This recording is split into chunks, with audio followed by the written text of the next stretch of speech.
Assalamualaikum dan salam hormat. Untuk pembentangan kali ini, saya ingin mengetengahkan produk Cokoja kami. Cokoja ialah snack coklat yang dihasilkan daripada gabungan coklat premium, susu berkualiti serta bijiran rangup. Ia dibungkus dalam balang mudah dibawa dan sesuai dinikmati pada bila-bila masa sahaja. Produk ini bukan sahaja sedap tetapi juga mempunyai tekstur yang memuaskan, pilihan perisa yang pelbagai dan daya tahan simpanan yang lebih lama. Dengan kualiti yang konsisten dan rasa yang digemari ramai, Cokoja kami juga berpotensi besar untuk menarik pelanggan dari pelbagai lapisan masyarakat. Jadi, kami akan menerangkan secara terperinci untuk menggambarkan, menganalisis dan mereka bentuk model perniagaan secara menyeluruh dalam satu paparan yang ringkas. Jadi, untuk poin pertama BMC kami iaitu customer segment, kami menyasarkan produk kami iaitu Cokoja kepada pelajar universiti yang berusia 18 hingga ke 25 tahun. Seterusnya, kami juga menyasarkan produk kami kepada mereka yang suka manisan dan juga makanan-makanan yang viral. Yang ketiga, kami juga menyasarkan kepada pensyarah dan juga staf-staf di universiti. Dan yang terakhir, kami juga menyasarkan kepada golongan yang bekerja yang menginginkan snack untuk waktu rehat mereka. Value proposition bagi poin yang pertama dalam BMC kami ialah functional, iaitu kegunaan. Rasa Cokoja dapat memberikan tenaga dan mudah dimakan bila-bila masa di mana jua. Value proposition yang kedua ialah emotional, iaitu emosi. Gabungan rasa coklat, leleh dan biji renyah rangup dapat menaikkan semangat dan mood pelajar. Value proposition yang ketiga ialah social. Cokoja merupakan kudapan yang trendy buat masa sekarang dan menjadi pilihan buat pelajar universiti. Ia juga sesuai dikongsi dengan rakan-rakan. Value proposition yang terakhir iaitu ekonomi. Cokoja yang dijual mempunyai harga yang mampu milik untuk pelajar universiti dan ia memiliki rasa yang luxury. Ini kita telah tiba ke nombor 3 iaitu saluran ataupun channel. Antara saluran yang kami sediakan adalah seperti Facebook, di mana kami menyampaikan maklumat kepada orang ramai berkenaan produk kami. Yang kedua adalah Instagram, di mana kami membuat reels ataupun menyampaikan maklumat tentang produk kami melalui penceritaan secara visual. Ketiga adalah TikTok. Kami membuat video pendek dan pada masa yang sama kami mengikut trend semasa. Kami juga melakukan siaran langsung di live streaming untuk menyampaikan maklumat berkenaan produk kami. Yang terakhir adalah WhatsApp, di mana kami menyampaikan maklumat melalui gambar ataupun video. Pada masa yang sama, kami juga turut mengambil pesanan seperti pre-order atau tempahan dalam atas talian. Kita pergi kepada nombor 4. Poin yang keempat bagi BMC kami ialah customer relationship. Pertama sekali, personalized and friendly service. Kami akan memastikan customer berasa dihargai dengan membalas mesej mereka dengan mesra dan juga memberikan recommendation kepada mereka mengikut selera mereka. Selain itu, social media engagement. Kami juga aktif di social media seperti Instagram, Facebook dan juga TikTok untuk kekalkan engagement kami dengan pelanggan. Sebagai contoh, kami akan post video packaging dan juga update promo. Seterusnya, loyalty and rewards. Kami akan bagi ganjaran kepada pelanggan. Sebagai contoh, kami akan memberi diskaun kepada pelanggan yang membeli produk kami dengan kuantiti yang banyak.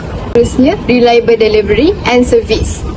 Kami akan pastikan barang kami sampai dengan selamat dan cepat kepada pelanggan, dan sekiranya terdapat delivery yang delay, kami akan memberitahu pelanggan dengan segera. Poin yang terakhir ialah feedback dan improvement. Kami sentiasa improve ikut feedback pelanggan. Sebagai contoh, kami akan minta review kepada pelanggan selepas pelanggan menerima produk kami, dan seterusnya feedback tersebut akan dipost di social media kami. Bagi bahagian key partner, saya menjalinkan kerjasama dengan beberapa pihak yang berkepentingan, iaitu seperti syarikat NA Cokoja, iaitu pembukaan utama. Yang kedua ialah keluarga saya membantu dalam menghantar stok Cokoja dari rumah ke kolej. Ketiga iaitu rakan-rakan membantu dalam mempromosikan produk jualan saya. Yang ketiga, komuniti, iaitu komuniti kolej KAS yang membantu dari segi menjadi pelanggan utama saya, iaitu media sosial. Media sosial sebagai platform utama untuk mempromosikan jualan dan meningkatkan kesedaran terhadap produk saya. Kita masuk kepada fasa terusnya, key activity ataupun aktiviti utama. Yang pertama, pengurusan dan rekod stok serta promosi media sosial. Untuk memastikan operasi berjalan lancar, kami sentiasa mengurus dan merekod stok mengikut jenisnya secara berkala. Ini termasuk memeriksa jumlah stok, tarikh luput dan menambah stok apabila diperlukan. Selain itu, kami juga menjalankan promosi aktif melalui media sosial seperti Facebook, Instagram, TikTok dan WhatsApp untuk menarik perhatian pelajar universiti bagi meningkatkan jualan. Yang kedua pula, jualan langsung dan sistem self-service di kampus. Kami menggunakan dua kaedah jualan utama, iaitu jualan langsung kepada pelajar secara bersemuka seperti COD. Selain itu, kami menggunakan sistem self-service di mana produk diletakkan di lokasi strategik dalam kampus dengan pembayaran secara kendiri melalui QR Code. Kaedah ini memudahkan pelanggan membeli pada bila-bila masa tanpa perlu menunggu penjual. Yang ketiga pula, pengurusan tempahan COD atau pick-up. Pelanggan boleh membuat pesanan melalui aplikasi WhatsApp dan kami akan menghantar terus dan memaklumkan lokasi pengambilan. Proses ini memastikan pelanggan menerima produk dengan cepat dan mudah. Saya akan menerangkan tentang sumber utama bagi perniagaan Cokoja. Kita mulakan dengan sumber kritikal. Sumber kritikal, perniagaan Cokoja menyediakan dapur dan peralatan memasak seperti periuk, pengisa dan sugi. Selain itu, barang mentah seperti coklat, sirih, topping dan sebagainya itu juga penting untuk bagi perniagaan kami. Seterusnya, bekas dari bungkus juga digunakan untuk memastikan produk kami kelihatan kemas dan menarik. Yang kedua ialah sumber manusia. Sumber manusia merangkumi pengusaha dan pekerja pembungkus yang menghasilkan produk setiap hari. Kita juga perlu memerlukan mereka promosi dan pengurus media sosial untuk menguruskan marketing. Selain itu, ejen atau dropship juga membantu memperluaskan pemasaran dan meningkatkan jualan. Yang ketiga ialah sumber intelektual. Untuk sumber intelektual ni, antara yang terpenting untuk resepi Cokoja yang unik ni sebab dia memberikan istimewaan pada produk Cokoja kami. Kami juga ada jenama dan logo sendiri sebagai identiti perniagaan, iaitu Bella. Akaun media sosial kami seperti Facebook, Instagram dan TikTok juga menjadi platform untuk menarik pelanggan. Yang keempat ialah sumber keuangan. Kami memerlukan modal perniagaan untuk membeli bahan mentah dan peralatan. Tanpa sumber keuangan cukup, kami tidak dapat menampungnya. Pengajar juga perlu mengurus aliran tunai harian dengan baik. Keuntungan yang diperoleh akan digunakan semula untuk pusingan modal yang seterusnya. Kesimpulannya, semua sumber ini sangat penting untuk memastikan perniagaan Cokoja kami berjalan dengan lancar dan berkembang pada masa akan datang.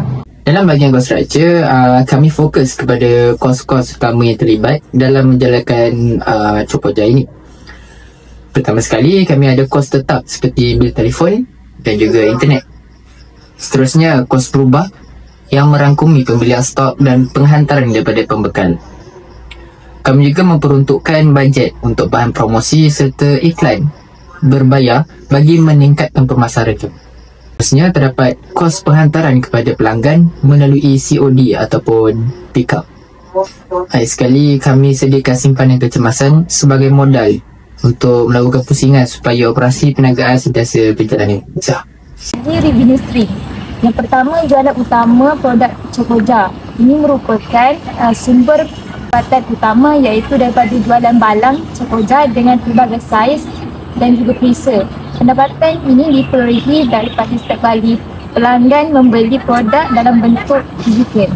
Yang kedua, jualan secara dalam talian. Sumber kedua datang daripada jualan online. Produk dipromosikan dan dijual melalui platform media sosial seperti WhatsApp, Instagram, TikTok dan WhatsApp Business. Kaedah ini membantu perniagaan mencapai lebih ramai pelanggan dengan mudah. Yang yang ketiga, jualan secara luar talian. Sumber pendapatan yang ketiga ialah melalui jualan secara bersemuka. Contohnya di kawasan kolej kediaman, teknik ini lebih kepada direct selling kepada pelajar atau pelanggan di lokasi tertentu.